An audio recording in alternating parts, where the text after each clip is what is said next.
Okay, today we will discuss about univariate data analysis. Okay, so we have discussed about the introduction to research. We discuss about the research proposal topic, and we also discuss about the review of literature topic.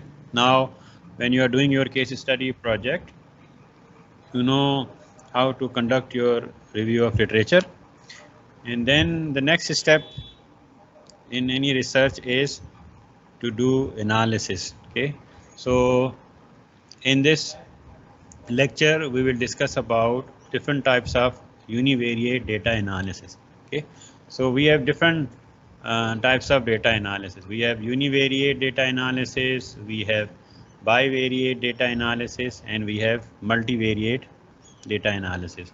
So univariate means there will be only a single variable in our data analysis. So we will just take one variable and we will perform different data analysis.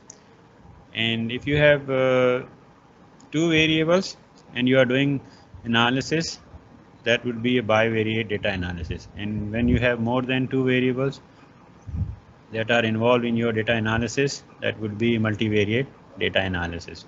Okay, so today our focus is univariate data analysis. After this lecture you would be able to do analysis for your case study project. Okay, so all these univariate analysis you will learn, and then you will use some of these analysis for your case study project. So the first thing is variable. Okay, so variable is basically a characteristic which takes on different values for different individuals, object, place, and time. Okay, so in any research, variable or construct or property is the main focus of any research study.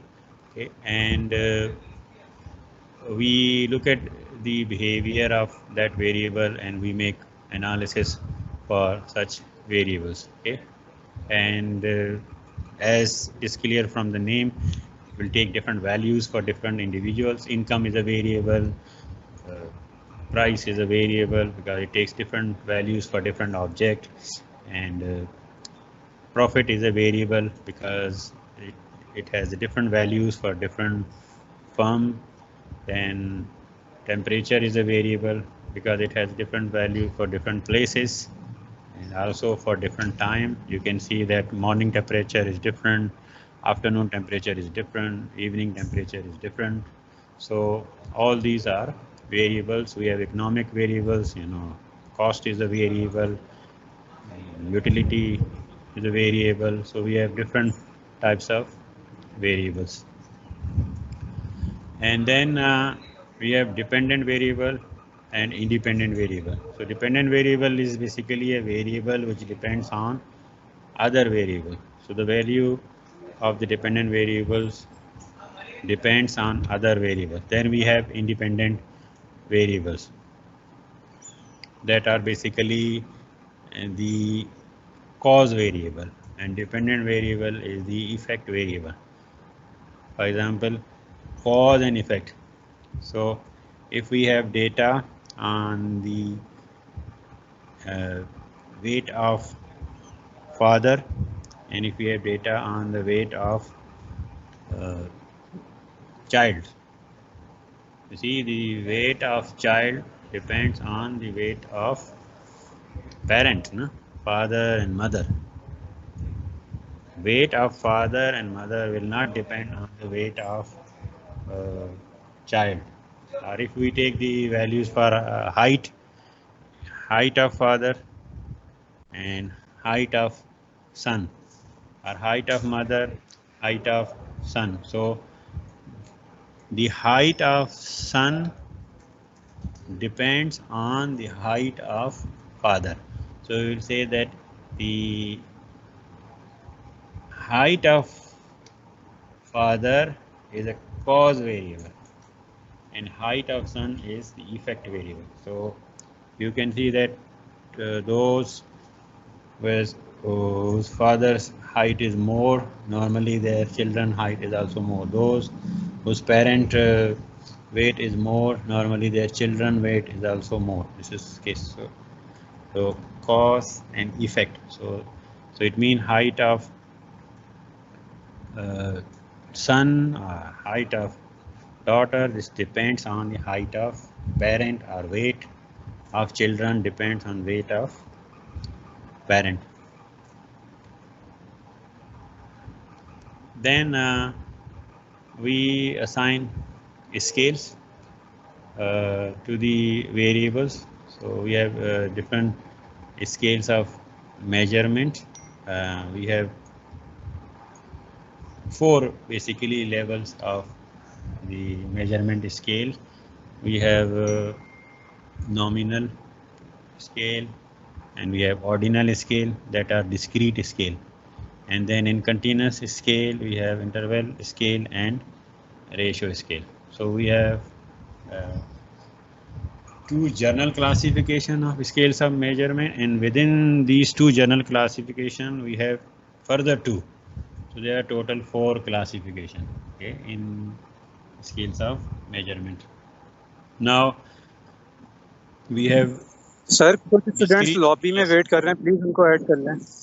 Yes.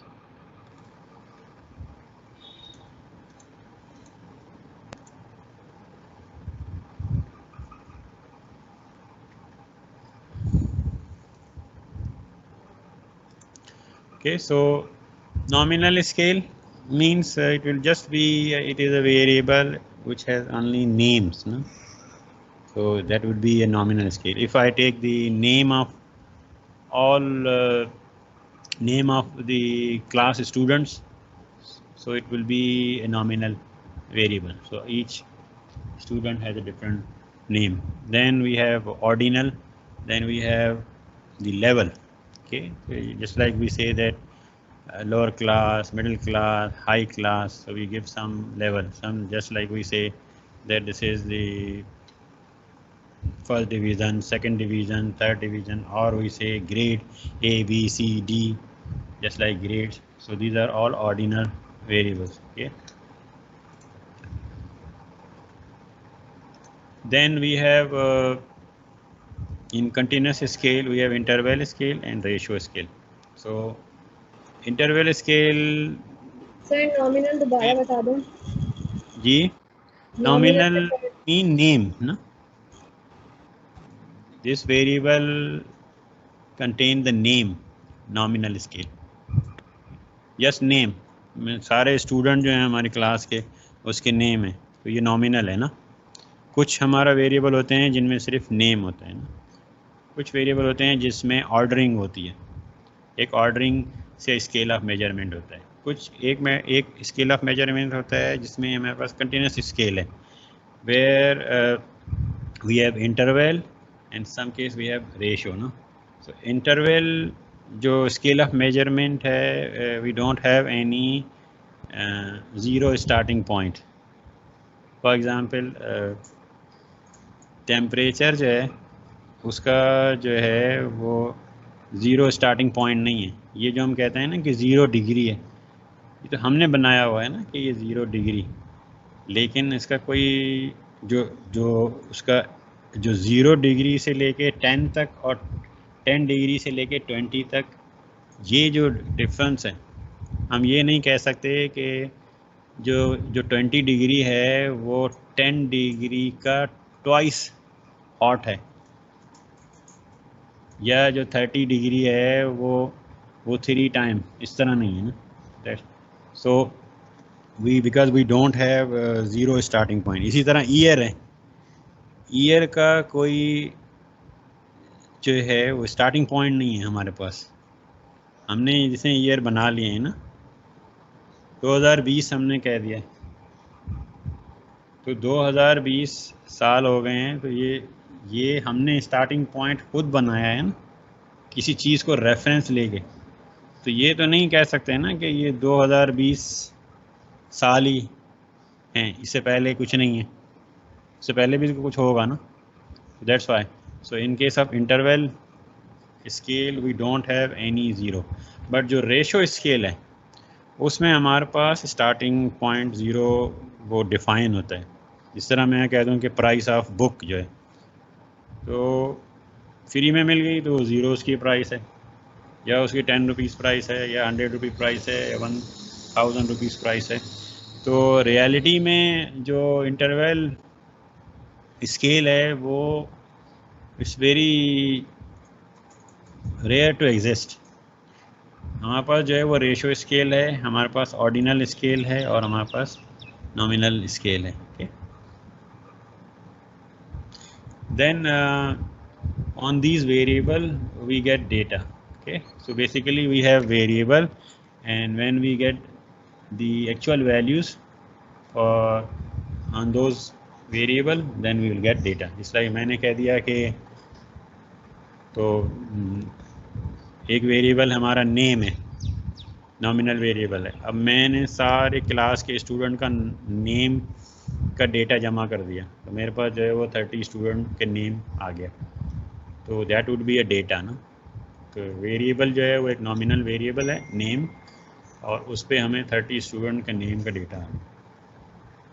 इसी तरह जो है मेरा variable जो है वो ratio scale है, जिसमें मैंने इनकम ले ली, तो किसी फर्म के जो एम्प्लॉइज़ हैं उनकी इनकम का डेटा हमने ले लिया। तो वेरिएबल जो है वो इनकम है, और जो कि एक रेशो स्केल है, और उसमें हमने 20 एम्प्लॉइज़ का जो है वो इनकम, मंथली इनकम का डेटा आपने ले लिया। So the term data refer to actual values, measurement और ऑब्जर्वेशंस ऑफ वेरिएबल, और उसमें जो डेटा विच इज़ प्लूरल, और ये लैटिन टर्म है डेटम, ये उसका प्लूरल है, सिंगुलर जो है वो डेटम है, और datum means one simple observation, एक ऑब्जर्वेशन है, and data refers to group of observation. अगर एक एक्सीडेंट हो गया किसी भी स्पॉट पे तो वो एक डेटा में ना वन ऑब्जर्वेशन है, लेकिन एक साल में किसी स्पॉट्स पे 10 एक्सीडेंट हो गए, उसका आपने डेटा, फिर उसको हम कहेंगे कि क्योंकि नंबर ऑफ ऑब्जर्वेशन है वहाँ पे, तो that would be a data. And then we have classification of data according to the source of collection. So we have primary data and secondary data. So primary data is basically a type of data which a researcher collect personally or through a team of surveyor. Okay. एक minute.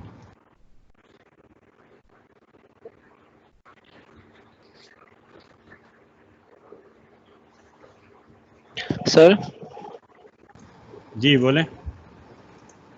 Sir हमने different studies में देखा है कि जो variable होता है वो जो डिपेंडेंट वेरिएबल है सर वो 2 से या 2 से ज़्यादा हो सकते हैं, बट जो इंडिपेंडेंट वेरिएबल है मोस्टली सर वो सिंगल लिया होता है ना, तो ये इंडिपेंडेंट वेरिएबल सर एक से ज़्यादा ले सकते हैं सर हम? इंडिपेंडेंट वेरिएबल एक होता है, इंडिपेंडेंट वेरिएबल एक से ज़्यादा हो सकते हैं। तो सर उसकी इक्वेशन कैसे बनेगी? फिर लेफ्ट साइड पे हम वो सारे वेरिएबल लिखेंगे जो इंडिपेंडेंट ले रहे होंगे? लेफ्ट हैंड साइड पे जो वेरिएबल होता है वो डिपेंडेंट वेरिएबल होता है, राइट हैंड साइड पे जो वेरिएबल होते हैं उनमें इंडिपेंडेंट वेरिएबल होता है। वो एक वेरिएबल भी हो सकते हैं, एक से ज़्यादा भी हो सकते हैं। ठीक सर कुछ स्टूडेंट लॉबी में वेट कर रहे हैं, उनको एक्सेस दे दें। सबको मैंने सबको एक्सेप्ट कर लिया, सबको एक्सेप्ट कर सर लिया। अभी भी कुछ क्या मैसेज आ रहा है मेरे पास? मेरे पास अभी कोई भी नहीं है वेटिंग में। ठीक सर शमामा जावेद होंगी। जी, कौन है?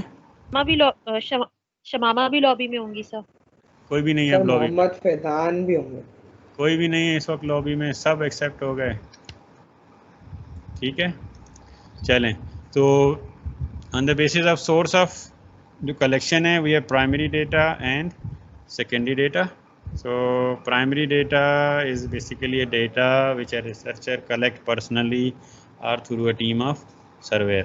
So उसमें ये होता है कि this data is basically not available anywhere, and the researcher basically design a questionnaire, और उस questionnaire में जो क्वेश्चंस होते हैं basically those are the variables. अगर मैं मुझे डेटा लेना है हाउस होल्ड की जो है वो उसका एज का, उसकी इनकम का, उसकी जो है वो एजुकेशन का, और बहुत सारे जो वेरिएबल हैं, तो उनके मैं क्वेश्चन डिज़ाइन करूँगा, उसमें उनसे क्वेश्चंस पूछूँगा और फिर उसके थ्रू में डेटा कलेक्ट करूँगा। तो इसी तरह अगर मुझे देखना है कि जो कराची में जो स्मोकर्स हैं उनकी कैरेक्टरिस्टिक्स क्या होती हैं, तो ये डेटा तो मुझे कहीं नहीं मिलेगा ना, कि जो स्मोकर्स की जो मैं ये देखना चाहता हूँ, मेरी एक रिसर्च स्टडी है कि मैं ये देखना चाहता हूँ कि जो भी स्मोकर्स हैं उनकी एज क्या होती है, उनकी इनकम क्या होती है, जेंडर के लिहाज से मैं देखना चाहता हूँ, मेल फीमेल। ये जो सारा डेटा इस तरह का वो मुझे कहीं पे पब्लिश फॉर्म में नहीं मिलेगा। उसके लिए मुझे एक क्वेश्चनेयर डिज़ाइन करना पड़ेगा और फिर मुझे उस क्वेश्चनेयर पे उन जो स्मोकर से वो डेटा कलेक्ट करना पड़ेगा। तो दैट वुड बी, तो अगर छोटी स्टडी होती है तो रिसर्चर वो डेटा खुद कलेक्ट करता है, लेकिन अगर वो बड़ी स्टडी है जिसमें बहुत सारे लोगों से वो इंफॉर्मेशन लेनी है तो फिर एक पूरी टीम होती है सर्वेयर की, and that team collect basically that data. तो primary data is clear? Yes, primary data के लिहाज से कोई कंफ्यूजन तो नहीं है? नो सर ये क्वेश्चन क्या होता है सर? क्वेश्चनर जो है वो अगर मुझे डेटा लेना है मुख्तलिफ वेरिएबल का, तो फिर मैं एक क्वेश्चनर बनाऊंगा ना, और उस क्वेश्चनर में वो क्वेश्चंस होते हैं जिससे हम इंफॉर्मेशन जो है वो कलेक्ट करते हैं। उसकी जो रिस्पोंडेंट है, रिस्पोंडेंट की एज क्या है, रिस्पोंडेंट की इनकम क्या है। सपोज मैंने एक क्वेश्चनर बनवाया था अपने स्टूडेंट से, जो characteristics of Karachi university student.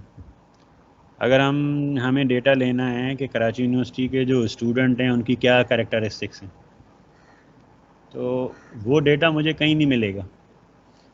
अगर मेरी स्टडी यही है कि मैं I want to know the characteristics of Karachi university student, तो वो डेटा मुझे जो डेटा चाहिए तो वो डेटा नहीं मिलेगा, मुझे उसके लिए प्राइमरी डेटा कलेक्ट करना होगा।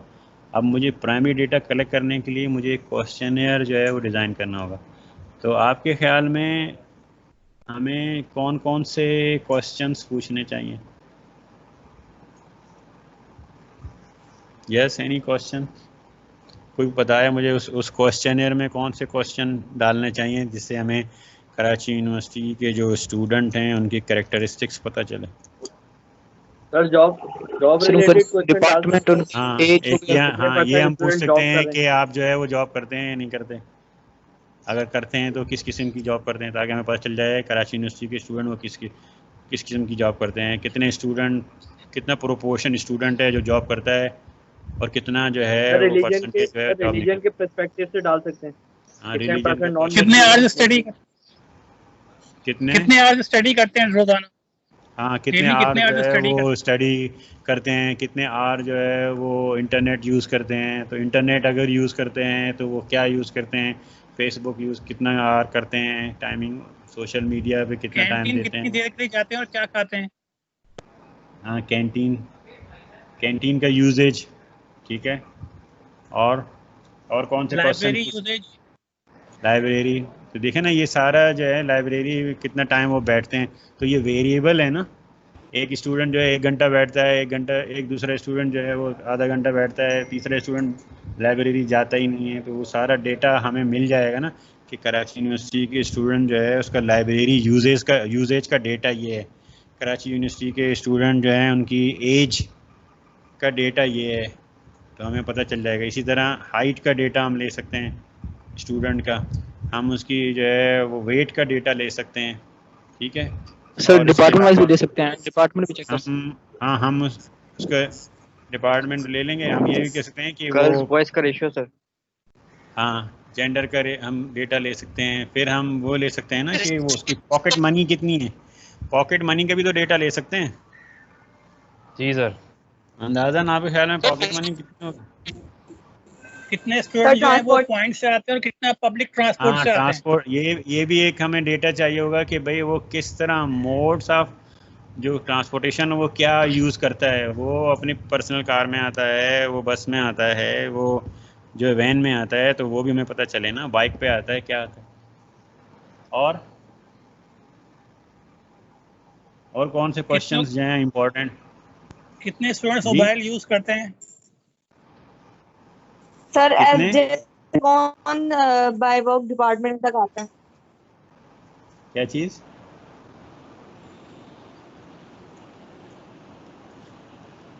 जी बोलें। फिजिकल एक्टिविटीज का भी ले सकते हैं कि कितने स्पोर्ट्स में जो है वो इन्वॉल्व होते हैं। हाँ फिजिकल एक्टिविटी, तो ये आपको समझ में आ गया कि हमें प्राइमरी डेटा असल में एक प्राइमरी डेटा के बेसिस पे अगर हमें कोई ऐसी रिसर्च करनी है जिसका डेटा रेडिली अवेलेबल नहीं है, तो फिर हमें जो है उसका डेटा कलेक्ट करना होगा पर्सनली या थ्रू टीम ऑफ सर्वेयर। तो उस डेटा को कलेक्ट करने के लिए हमें क्वेश्चनर एक बनाना होगा। उस क्वेश्चनर में जो क्वेश्चन होते हैं वो बेसिकली वो हमारे वेरिएबल के क्वेश्चन होते हैं ना। मुझे मेरा वेरिएबल जो है वो इनकम है, पॉकेट मनी है। तो पॉकेट मनी अगर मेरा एक वेरिएबल है तो मैं उनसे एक क्वेश्चन डाल दूंगा कि आपकी पॉकेट मनी कितनी है, तो उसके हमें वो रिस्पॉन्स दे दे। ठीक है, इस तरह जो है हम उससे डिफरेंट क्वेश्चंस पूछते हैं। नेक्स्ट जो है वो सेकेंडरी डेटा है, and this is the type of data which is readily available through publish sources. तो ये तो सेकेंडरी डेटा हमें अवेलेबल होता है। मैंने आपके साथ जो है वो इकोनॉमिक सर्वे शेयर किया था, आपने देखा था उसको? इकोनॉमिक सर्वे देखा था, हाँ। तो उसमें आपने देखा इकोनॉमिक सर्वे के दो पार्ट हैं, एक जो है वो डिस्क्रिप्टिव पार्ट है, दूसरा जो है वो स्टैटिस्टिकल अपेंडिक्स है ना। और उस पार्ट में जो है वो लॉन्ग टाइम सीरीज डेटा आपको मिल जाएगा डिफरेंट वेरिएबल्स पे। तो वो डेटा हमें जीडीपी का डेटा है, अब हमें जीडीपी का डेटा हम थोड़ी कलेक्ट करेंगे, वो तो ऑलरेडी पब्लिश अवेलेबल है ना। इकोनॉमिक सर्वे से आपको मिल जाएगा, एनुअल रिपोर्ट से मिल जाएगा, और इंटरनेशनल सोर्सेज से भी मिल जाएगा। तो इसी तरह गवर्नमेंट का जो है टैक्स, मैक्रो इकोनॉमिक जितने भी डेटा है ना वो आपको इकोनॉमिक सर्वे से मिल जाएगा। पॉपुलेशन का डेटा है, लेबर फोर्स का डेटा है, अनएम्प्लॉयमेंट रेट है, ये सारा डेटा, और एजुकेशन का, लिटरेसी रेट का डेटा। ठीक है, तो ये सारा डेटा जो है ऑलरेडी अवेलेबल है पब्लिश फॉर्म में। और सेकेंडरी डेटा जो है वो गवर्नमेंट की पब्लिकेशंस होती हैं, नेशनल पब्लिकेशन है, प्रोविंशियल पब्लिकेशन भी हैं। प्रोविंशियल गवर्नमेंट भी जो है वो सेकेंडरी डेटा पब्लिश करता है, उनके डॉक्यूमेंट्स अवेलेबल हैं। इसी तरह नेशनल भी हैं, और फिर हमारे पास इंटरनेशनल सोर्सेज भी हैं। इंटरनेशनल सोर्स क्या है सेकेंडरी डेटा, किसी को पता है? WDI, IMF। WDI world development indicator है ना। अगर हमें मुख्तलिफ कंट्रीज़ का डेटा लेना है तो फिर हम इंटरनेशनल सोर्सेज जाएंगे, वर्ल्ड बैंक की पब्लिकेशंस को देखेंगे, और IMF की पब्लिकेशन है, यूनाइटेड नेशंस की पब्लिकेशन है, एशियन डेवलपमेंट बैंक है, OECD है। तो ये डिफरेंट जो है इंटरनेशनल सोर्सेज हैं जहाँ जो कि रेगुलरली डेटा जो है वो पब्लिश करते हैं, और वो हमें इजीली मिल जाता है जो कि पब्लिश फॉर्म में। लेकिन डिफरेंस बहुत होता है डेटा में, जो हम वहाँ से WDI वगैरह से इंटरनेशनली डेटा होता है जो हमारा डोमेस्टिक होता है, सोर्स डिफरेंट है। इवन अभी नेशनल कंफ्यूजन में रहती है इसमें, क्योंकि रिजल्ट पे फिर बड़ा कंफ्यूज होने इफेक्ट की आता है ज़रूरत इससे। नहीं है। उसमें देखें हमारा जो GDP के या दूसरे जो मैक्रो इकोनॉमिक फिगर हैं, आप जो है इकोनॉमिक सर्वे को कंपेयर करें एनुअल रिपोर्ट से, जो स्टेट बैंक ऑफ पाकिस्तान भी डेटा पब्लिश करता है एनुअल रिपोर्ट में, तो उसके फिगर भी डिफरेंट हैं। हालांकि एक ही गवर्नमेंट ऑफ पाकिस्तान है, दोनों उसके अंडर हैं, लेकिन क्योंकि सोर्स ऑफ कलेक्शन डिफरेंट है ना, तो इसलिए थोड़ा सा फ़र्क होता है डेटा में। तो आप एक ही सोर्स को यूज़ करें, ये नहीं होगा ना कि आप GDP के 5 साल का डेटा इकोनॉमिक सर्वे से लें और अगले 5 साल का डेटा एनुअल रिपोर्ट से लें, तो फिर सही नहीं है। अगर एक ही वेरिएबल है, उस एक वेरिएबल का सारा डेटा आप एक ही सोर्स से ले लें तो फिर प्रॉब्लम नहीं है। ठीक है, सर यूनिट का ही बहुत प्रॉब्लम होता है सर, यूनिट डिफरेंट होते हैं क्या चीज? सर, यूनिट्स जो होते हैं डिफरेंट होते हैं डिफरेंट सोर्सेज में। सर ये कैसा है इशू है सर? यूनिट में क्या होगा? अगर जीडीपी अगर 1 मिलियन में दे रहा है, 1 बिलियन में दे रहा है, डॉलर में दे रहा है, तो कन्वर्ट कर सकते हैं ना उसको। अगर आपको जो है डॉलर में जीडीपी का डेटा मिल रहा है, आपको एक्सचेंज रेट है, उसको आप रुपये में करना चाहें, रुपये में कन्वर्ट कर दें एक्सचेंज रेट को यूज़ करते हुए। और अगर आपको डॉलर में चाहिए तब भी आप उसको एक्सचेंज रेट को, तो यूनिट तो इतना बड़ा इशू नहीं है। ठीक, देन वी हैव इस तरह भी हाँ बोलें सर, लेकिन यूनिट को सर कन्वर्ट करना तो जरूरी होता है सम टाइम। जैसे हमारे जीडीपी को अगर वो नंबर हो या रेशियो में हो तो फिर उसको नंबर्स में लाना जरूरी है। देखिए ना उस स्टडी की रिक्वायरमेंट क्या है, आपको किस, अगर आपको रुपये में वैल्यूज चाहिए नो, आपको उसको रुपये में कन्वर्ट कर लें। अब जाहिर बात है अगर हम जो है एक ऐसी स्टडी कर रहे हैं जिसमें डिफरेंट कंट्रीज़ के जीडीपी यूज़ हो रहे हैं, तो अगर आपको हर कंट्री का जो जीडीपी है उसकी लोकल करेंसी में अवेलेबल है, तो आप एक्सचेंज रेट से उसको मल्टीप्लाई करके सबको डॉलर में कर लें। और कुछ ऐसे जो सोर्स हैं जिसमें ऑलरेडी डॉलर में अवेलेबल है। लेकिन सर कुछ स्टैंडर्ड नहीं होते, जैसे मार्केट प्राइस पर होता है ना जीडीपी को, तो जो कैलकुलेट करते हैं जीडीपी तो मार्केट प्राइस पे भी होता है, फैक्टर कॉस्ट पे भी होता है, करंट मार्केट प्राइस भी है, करंट फैक्टर कॉस्ट भी है, कांस्टेंट मार्केट प्राइस भी है, कांस्टेंट फैक्टर कॉस्ट भी है। तो नॉमिनल और रियल जीडीपी और विद टैक्स और विदाउट टैक्स, ये तो आपने मैक्रो इकोनॉमिक्स में पढ़ा है ना। ठीक सर, लेकिन ये तो ये बहुत सारी सर जो वेरिएशन जो है ना उसमें किसी को भी सेलेक्ट कर सकते हैं हम, जैसे जिस तरह आप बता रहे हैं ना कि डिपेंड करता है कि आपकी स्टडी में क्या चाहिए ना।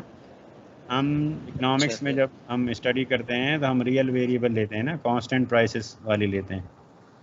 ठीक है, तो अच्छा आपका जो मॉडल है उसमें उसकी रिक्वायरमेंट क्या है, उसमें आपको जो है वो कांस्टेंट प्राइसेस का डेटा चाहिए, रियल वेरिएबल अगर आप यूज़ कर रहे हैं, या करंट प्राइसेस का डेटा चाहिए, तो वो तो आपकी स्टडी की रिक्वायरमेंट